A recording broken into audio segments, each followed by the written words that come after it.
Good morning, Fort McMurray, Wood Buffalo, and the rest of the world. You've tuned in to the Mac City Morning Show. I am your host, Elliot Pierre, and we're going to start this episode off the same way we start every episode off, with a moment of gratitude. I know you could be doing a million other things with your time, and the fact that you spend it with us truly does mean the world to me, so thank you. On that note, Tanner, hit him with the intro.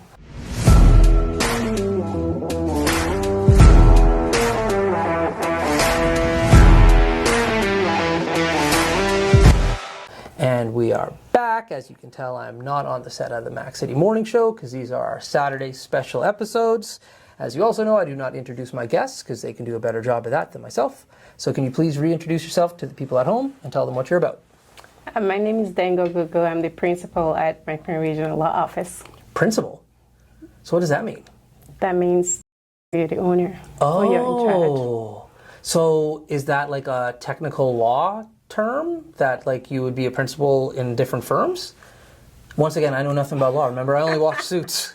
So like I've never heard that term before. Like I know owner, I know partner. This is the first time I'm hearing principal. We have principals, which basically mean that you are still like a managing partner. You're managing, you own the firm. Oh, very cool. Now, is that a specific term for Canada, or is that like in England and in America? Like is that I think abroad? anywhere they'll say principal too. Okay. Managing partner, principal, chamber. Okay.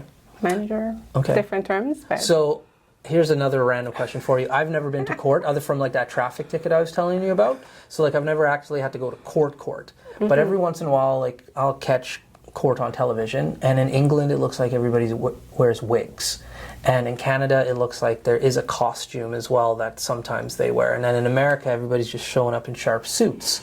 What's up with the costumes, or like the wig is definitely a costume, and is that just for TV or do they still do that? No, in England and most of the British colonies, I'll say, well, I shouldn't say that, but they still do that. Okay. For example, in Nigeria, they still wear the wigs. England, they still wear the wigs. You have to wear the gown and the wig to court. Really? Even like for any kind of like, it's not just for the bigger cases. It's like if you go to traffic court, for example. I think in some countries you have to wear it every time you attend court, but in Canada you don't have to wear it every time. Okay. Most times we wear it when we're doing trials or an appeal or something like that. It's not, or for a ceremony, so a call to bar ceremony. Okay. You get dressed up or gowned up for that. Okay. Yeah. So But we don't wear wigs. No wigs like in Canada. those. Yeah. It's an interest. Like when I see it on TV, I'm just like, what's the point of this? Like I don't know. Like I understand tradition, and in my head I'm thinking like maybe it's so everybody like looks the same, so you're not like judging like your defense or the other lawyer on like how sharp they're looking, because that might be distracting. Like I'm trying to wrap my head around like why. Because they look foolish. I'm just saying. I'm sorry. Like I think they look really cool. If you say so. I don't know. The wigs is just like I don't get the point of this. The wigs are a little bit, but you know something about the wigs. The older the wigs are, and the more rickety they look, the more experienced the lawyer is. So actually, it's cooler when it's old and not looking That's good. right. Is what I get that, but that's even weirder to me. The more disheveled I get like the thought process. Like, okay, that looks disheveled. That looks old. Yeah. That lawyer must have been to court a lot. That being said, it's just like, if you've been to court that much, you can afford a better wig. Like, it's so interesting. Okay, so that is a thing then. That's just not for TV. They could afford another wig, but they don't want to. They want to keep that one. Interesting. That's fascinating. Okay, I got another costume-based question. It's not costumes. It's more of decor. Something's coming up in the next few weeks here in Fort McMurray. You sit on the Multicultural Association board. Yes. And there's an event coming up. What's that about? Oh, that's the Multiculturalism Day coming up on June 3rd. That's right. And it will just be a display of different cultures, different food, basically all of Fort McMurray coming down to celebrate the different culture groups that we have here and peoples that we have here. So it will be lots of fun. Everyone should attend. That's right. Now, last year you spoke. You were on the microphone. You were doing the introductions. Yeah. Are you doing that again? Or are you participating in a different way this year? I think because I'm the chair, I'm kind of forced to do an opening speech. So I will be making a speech, I'm sure. But hoping to be involved in different ways too. Yeah. Hopefully, I'll be dressed up, not in a costume, but in a cultural attire. There you go. So, with this board, and I know you sit on other boards as well, and you do a bunch of different things in the community. I'm sitting on the board with you right now, and I find it fascinating. I have my book over there. I just write down little things all the time, just like, oh, this is so interesting. And you're just a natural at it. You know how to start the meeting. You know the terminology to use. Like, is that something that you studied prior to, or is that something that, based on the years that you've been sitting on boards, you just kind of like picked up? It's not something that I studied prior to. I mean, I did corporate law, so you kind of learn some things how to run a board meeting and kind of. But I think most of what I've learned is from experience, from just doing it over and over again and learning from others, and also having to coach my clients through running their own businesses and their own board meetings as well. Right. Yeah, because you know exactly what to do. And so, like, and there's these rules. Once again, there's these rules. Like, if we don't have enough people that are in attendance, we can't move forward with the meeting. Right. So, this is a question I wanted to ask last board meeting, but they go kind of long, so I don't want to ask dumb questions there. But I'll ask dumb questions here. Let's say you have a small board. Like, we're fortunate enough that we have like a number of board members. So I think if we don't have 4, we can't move forward. What's the term for that? Quorum. Quorum. See? Like, it's a funny word. Okay, so we don't have quorum, so we can't do the meeting. But what happens if you're on a board and you only have like 3 people on the board? Or are you allowed to be a board if you don't have enough people? Typically for non-profit boards like that, it's kind of a minimum of 5 for you to form the organization per se, but you could be lower depending on the circumstances. It could be, for any board, it could be, 3 people, and the quorum will just be a majority, so 2 people have to be there, for example.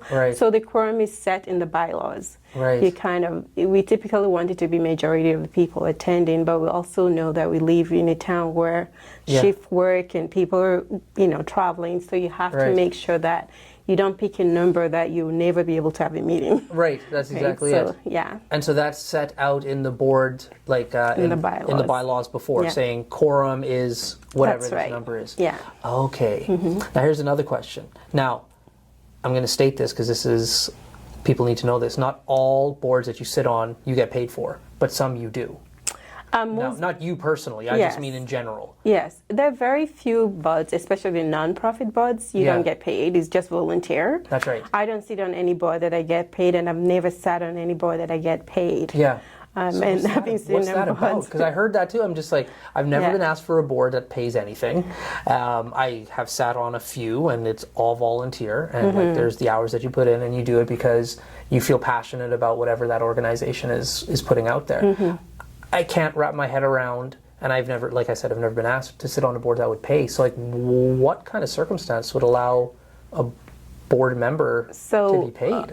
Most businesses, like big businesses that have their boards, they will need sometimes expertise until they bring those people on their board as directors. Right. They will get paid. So if I'm attending a board meeting with my business clients, I will get paid because I'm attending as a lawyer. 100%. That makes sense. If they wanted an accountant to sit on the board, they could. Like, so for profit boards, it's easy to see that they will pay people to be on the board if they're asking them to be there. Some government boards as well. Okay. They will pay you not something huge, but they do pay. Interesting. In some boards. Yeah. Once again, I was watching TV. And they were saying, like, I get paid to sit on this board. And I'm just like, what? Yeah. That's okay. Like, so it is something that is feasible. Yes. Yeah. But like, it makes no sense for a non-for-profit because, like, the money that's generated should be going back for the profit. I'd feel horrible if, like, I was taking some of that. So I sit on a panel, a government panel, and you get paid, but it's nothing significant. It's like fragment of.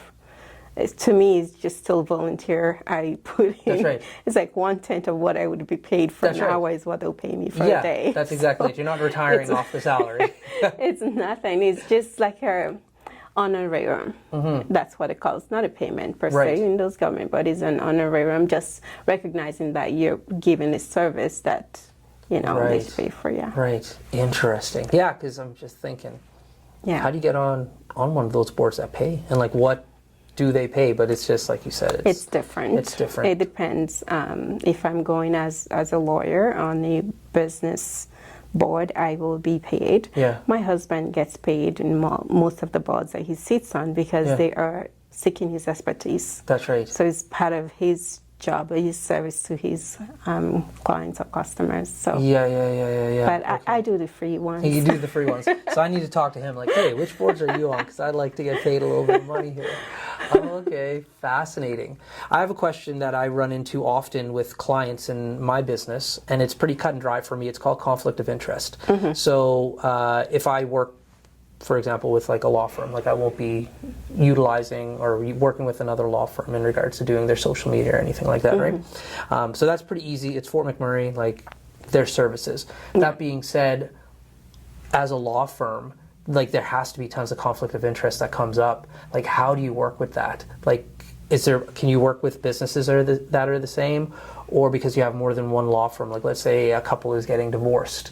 Like, can one represent one and another if it's two different lawyers? Like, how does conflict of interest work? Because, like, it's a small community that we live in, right? So conflict is a big thing for lawyers, and it's part of the Law Society rules. You cannot work when you're under conflict. Right. So we have to declare conflict of interest. So in the example you gave for family law, we cannot represent both sides. You're going to pick one, and whoever comes to our office first and retains us, that's the person who takes. So once if the other person calls, because it's a small town, they will call. That's right. We're just like, unfortunately, we can't help you. We can't tell them why we cannot help them, because that will be disclosing confidential information. So we can't say, hey, your husband already called. That's right. We're just like, we have no lawyers available right now to help you most of the time, what we would say. But we cannot represent both sides in contested matters. Okay. For me, that I do business law, most times business people, there is still that conflict, but they can consent to it. So if someone is buying a business and the buyer and the seller want to use the same lawyer, they can. Okay. We have to get them to sign a document that says, a conflict of interest letter that says that if they both start fighting and we cannot resolve it in-house, they both have to go get new lawyers. Okay. So we can't represent, we can represent both sides, but if there's a conflict, we'll send them away. We can't pick one over the other. Right. Okay. In real estate as well, we can represent both sides. Again, they sign that consent saying that they agree to, because those are mainly transactional, right? But family law is very emotional. You cannot represent both sides. Even if they're two different lawyers at a firm, we can't do that. Okay, so here's my weird question now. Let's say you represent a husband in a divorce, right? And so then the divorce goes through, and bingo bango, we're done. And so then the wife gets married again. Can you represent her later on in something else? May it be like another divorce that she's going through, or because you've already like beat her in court once, now you're just like, sorry, we can't. That one is kind of a technical question, right? So as long as that divorce is done, that matter is done and closed, and she comes, she may not have the same lawyer that represented her husband, but she could have another lawyer. Now, again, it's tricky. Sometimes we'll have to ask the consent of that ex-husband to say, depending on the circumstances. But she comes because if that matter is still open, then we will never be able to represent her. The simple term is that no, once you're on the other side and we've represented, we will not represent you. But because we live in a small town and they're not very limited lawyers, there's the exception, and we get them to sign the document to say, okay, you're okay with this, then we'll go ahead. But not when another file is still open. We cannot. Because my thought process is, and I've never got divorced, never will. My thought process is like, if I was though, and I got beat up in court by the opposing law firm, if I that would be like good experience in regards in my head. I'm like, man, if I ever find myself in this situation again, I'm going to those people. So I just we figured, get that. So. Okay, fascinating. We get that. Technical is a conflict, but we kind of will work around it because that file is closed and you could have another. Interesting. Yeah, but sometimes it gets really complex, No right? doubt. Because you can't use information from before. You Yeah. know, they come in and we're like, no, you Yeah. will. We have what we call like Chinese walls. Okay. So you have to close off those That's right. files so that the lawyer doesn't have access to That's right. those files. So yeah. You just got me my next question. But before I ask the next question, because these are limited, we have a helper today. Can you tell me what that time is saying on the camera there? I'm going to ask the question anyways, but 15:50. okay, we went over, but I'm still going to ask the question. Okay. So we're talking about files. So my background, as you know, is in human resources. So there's a length of time that we're responsible for keeping employee files, safety records, so on and so forth. I have to assume the same is Yes, within we do. law. What's the timeline on 10 it? years. 10 years. And now, because technology keeps advancing, depending on the industry you work in, like, do you have to keep them physically or digitally, or can you double down and put like 2 digital files on 2 different servers and then you're good to go? So technically we are supposed to be keeping physical files and electronic files as well. Right. We do both. We Yeah. have physical files and we have electronic files. Right. And we keep them for 10 years. And Yeah. after 10 years, physical files are burned, destroyed, Yeah. and done. That's right. But Interesting. yeah, the Law Society requires at this point physical files. But most law firms, of course, have the electronic, but That's it's right. not mandatory for you to have the electronic Yeah. version. I'm not going to go in the industry because I had to go talk to a lawyer and figure a whole bunch of loopholes out. Yeah. But there was a certain client of ours who, and thank goodness they did this, by the way, because the flood and the fire lost their files. Yeah. They needed to keep 2 copies. So what we did was we had 2 copies digitally on 2 completely different companies, and we researched where the servers were globally, and we could say, like, if this server, like pretend it was Google, went down, Yeah. and you Then lost have your the other digital, one. you have this other one, they're not going to both go down. Yeah. And that industry allowed us to be like, no, that's Yeah. legitimate. And thank goodness, because fire, flood, they lost all their hard copy files. So Yeah, for our financial records, they require 2 years to be on site. okay. The past 2 years to be on site. Cool. Okay. Well, listen, we went over, but that's okay. I got loads of questions. All right. But before I cut you loose, everybody gets a shameless shout out or plug. So you have the mic, the camera, the lights. Have fun. All right, I'm going to give my shout out to the Multicultural Association of Wood Buffalo. I'm inviting everyone to attend the Multiculturalism Day on June 3rd, and that will be at the It's Heritage Park. Heritage Park. So I think it starts at 10, so everyone's welcome. Come and enjoy some food and music and different cultural activities. It'll be fun. There we go. Awesome. Well, Fort McMurray, Wood Buffalo, the rest of the world, that's been another episode of the Mac City Morning Show. Thank you so much for tuning in. We love these weekend episodes, so thank you for supporting them and the Mac City Morning Show. I hope everybody at home is having a great day, and we'll see you tomorrow. Peace. What a deadly old way to end another morning show. Later, boss. It's so ballistic!